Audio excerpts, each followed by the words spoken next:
Kabar bahagia datang dari aktris Erika Carlina. Erika Carlina telah melahirkan anak pertamanya, Jumat, 1 Agustus 2025. Kabar tersebut diketahui dari unggahan Instagram Erika Carlina dan sang kekasih, DJ Bravion alias Bravi. Erika mengunggah foto jari kelingkingnya yang digenggam tangan kecil sang anak. Bayi laki-laki pertama Erika diberi nama Andrew Raksi Neil. Andrew Raksi Neil 1 Agustus 2025, emoji hati. Tulis Erika, dikutip dari Eri Carl. Unggahan Erika tersebut banjir ucapan selamat. Kehamilan Erika Carlina mengalami pembukaan sejak Kamis, 31 Juli 2025, malam. Hal itu diketahui dari live streaming channel YouTube YB milik Reza Oktavian alias Reza Arab.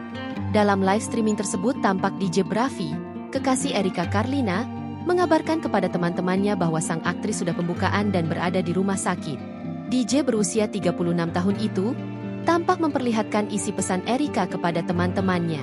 Teman-teman Bravi pun tampak antusias membaca pesan dari mantan kekasih DJ Panda itu. Download Tribun X sekarang, menghadirkan lokal menjadi Indonesia.